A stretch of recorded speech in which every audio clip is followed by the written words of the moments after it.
What's up, buddy? Are you sad that G4's going away? No more of that beloved G4 coverage that we've come to love. And look, I feel bad. I don't feel that bad, but I feel bad that clearly, a lot of people just lost their jobs. They're scrambling for employment. That's no fun. And a lot of the people involved with G4 were not making decisions. They're just editors and producers and whatever else. And some of them are not responsible for the demise of this network. But some of them are. And those people, I don't feel as bad, because how did you run this network the way you ran it? This whole attempt to bring back the G4 television network, which, as we reported on this week, is going away forever. You ran it terribly. It's almost like you had no idea what you were doing. And it's slowly going to start trickling out. Who was responsible? What were the big problems? Where did all the money go? And that's what we're looking at today. Because as G4 closes, a bunch of the former employees are tweeting out a couple little things that give us a peek behind the curtain and might even give us some insight into why this network failed. We're going to talk about it. Don't forget, subscribe to the channel, click the button, join the Vito Nation. And let's take a look at some tweets from these G4 staffers. Now, one of the tweets I found was from Golden Boy. If you don't remember Golden Boy, he was actually one of the frontline hosts. He was on X-Play. He was helping them host that terrible Boosted comedy show. Someday I might need to dig into the archives of Boosted, which was the worst thing on G4, and clearly something they sunk a ton of money into. Anyway, Golden Boy has his own theory on why G4 failed. I don't necessarily agree with the theory, but I think it's interesting to put it out there. Now, Golden Boy says, I've seen some videos of people saying G4's content was all over the place. Yes, you guys did not have a brand identity. As we've discussed, it started off like this was going to be an esports thing, and you guys were going to be talking about, all these esports champions. And then you were like, well, let's bring back Attack of the Show and X-Play while we're at it. It'll be kind of, and then let's do humor. It'll be a funny channel like it used to be. There was no concise definition of what this channel was. I was talking with a friend recently. He said, well, the thing is, maybe at one point you could say, well, it's television for gamers. Maybe that made sense back in the 2000s. But now there's so many different types of gamers. There are kids who call themselves gamers who I would have nothing in common with them. There's 14-year-old kids who every day are playing Fortnite and Call of Duty and whatever else. That's very different from the kind of gaming I do, So you kind of have to focus in. You can't just say, oh, well, gamers like it. That doesn't work anymore. Anyway, he says part of this is true, but it goes to show that the only people reporting on our stuff didn't watch and only cared when there was something negative to profit from. Golden Boy, I couldn't. Yes, I'll say this. I only reported when there was something negative to report on because I tried to watch your show. I really did. When G4 came back, I said, well, what are they up to? Let me take a look. And I would try to watch. And it was a bunch of people with no chemistry sitting around a table talking about, 15-year-old video games, doing reviews of Star Fox Adventures, a GameCube game from 2002. I said, you know what, this isn't good. I tried to watch your comedy thing. I'm like, oh, Boosted, a comedy show. Hey, I even know nobody was writing on that. Maybe I could get a job writing. And no. I don't want to write for Boosted. That was the most embarrassing thing ever. But yes, we only reported on the negative because I didn't see any positive to report on. What was the positive, Golden Boy? Anyway, he says the issue was, and this is very interesting, was that G4 as a brand was trying to be like OTK or FaZe. Now, I know FaZe, that's that group of, pro gamers, right? It's like a bunch of personalities who all play. Are they League of Legends players, or do they play all sorts of different games? The reality, he says, is that the brand were X-Play, Attack of the Show, Hey Donna, Name Your Price, Arena. Yet they kept getting looped into the same bucket when it clearly wasn't by some higher-ups in the media. Everyone who worked on the shows understood that and tried to create separation, but with so many obstacles in the way, and inevitably just became a series of podcasts because that's all the team could do during the end. The thing that ultimately hurt G4 was the desire to make G4, the name, matter more than the content we were creating. So this is a complicated thing he's putting forth. What he's putting forth is the idea that each of these individual shows, X-Play, Attack of the Show, Arena, whatever else, those should have been the names that were being pushed. You should have had people going, I'm a fan of X-Play, I'm a fan of Arena. Instead, they wanted everyone to say, I'm a fan of G4. They wanted everyone to love the encompassing G4 brand as a whole. So I kind of get what he's saying, because it does get back to my original point where there's so many different types of gamers that, yeah, they might only find one thing on the brand that they're actually into. So maybe they really do. There might be somebody who goes, I really only like X-Play. And you're trying to sell them a G4 t-shirt. And they go, well, I don't care about G4. I only care about one show on G4. Look, it's an interesting theory, but I think ultimately the bigger problem was nobody was watching X-Play. Nobody was watching Attack of the Show. We can look at the view numbers. You know, you guys are getting like 20,000 views on YouTube for a 3-hour show with probably multiple producers and writers and staff. I mean, you probably spent $1 million a show to get 20,000 views. So you can talk about the brand strategy was a little off, but ultimately I think you guys just weren't making good content. I have not found anybody who said, oh, I really am going to miss this show. Nobody liked any of the shows. And maybe some people came back for Adam Sessler and Kevin Pereira, but nobody is shedding a tear because Frosk doesn't have Boosted anymore. My God. Speaking of Frosk, I think probably the big retort has come from her. A lot of people are reporting on this, where she is revisiting the famous sexism in gaming segment. And the segment, which some are saying single-handedly sunk the network. Now, I've argued with people about this. I said, listen, man, they were in trouble long before she gave that rant. I don't think this network was destined for anything. They said, yeah, but she put the nail in the coffin. There was no coming back from that. I always say content is king. Okay? I say if you have a good product, whatever you've done in your past does not matter. So they could have got past the Frosk incident, made a bunch of great shows, and people would have said, I don't care about some drama from 6 months ago. The problem is, they didn't know how to make a great show. Anyway, Frosk is saying that my sexism in gaming segment was approved by all executive showrunners in X-Play. Now, obviously, I've reported to the contrary. I was told that she kind of snuck it up on them at the last minute. I can't 100% confirm that, but that's what my source told them, that they were blindsided by this rant. She's saying it was approved by all the showrunners. Also, and I find this a comical statement, when I was originally hired and cast, G4 made the internal statement that diversity and inclusion was what it was built on to fix the past. I was fully supported initially until doxing/threats. Okay, so this thing, I forget, I don't know how old Frosk is. Is Frosk even in her 30s? I gotta give you guys some advice, young guys out there, okay? When your company tells you, we really care about diversity, they're just saying that. When they're saying, yeah, we want inclusion, we're all about inclusion, they're just saying that. Because the second you show up and you go, well, we can actually improve our diversity, but it's going to add, an extra $5,000 to our bottom line, to seek out diverse candidates and hire the right people. They go, well, we care about diversity, but, not to the point that we want to pay for it, of course. That's what Frost didn't understand.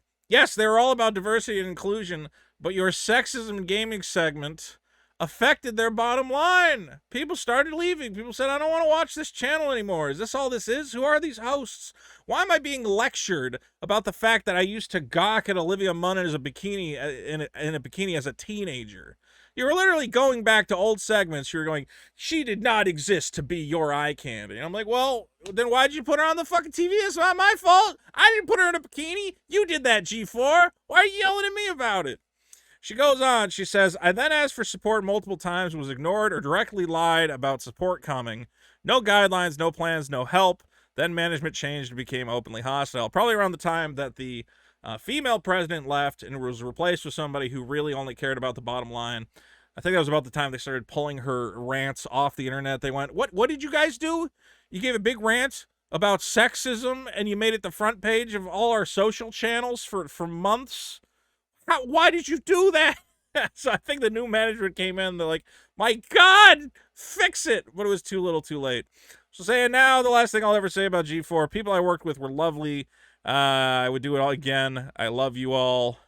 And thank you for being awesome and being you. I just want to make your inbox a little less toxic, says Tucker at BLT, president of Spectator Gaming. So I guess that's her saying the president had her back. I don't know if this was a recent what do you call it, message from the former president of this Comcast division trying to say that she had support. But ultimately, Frost, I was thinking about this. I'm like, Frost, you should have just lied. If it was now and I knew that everybody hated me for doing that speech, I wouldn't go, man, what a great speech I gave. It's just that my company didn't support me. I would just come out and lie.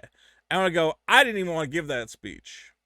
Adam Sessler made me do it. Or somebody, the president said, we got to stir things up. We got to piss off the gamers. And they handed me this speech. I didn't even write it. And they tricked me. And they said if I told anyone, they'd kill me and they'd kill my dog. That's how I would have played this situation, Frosk.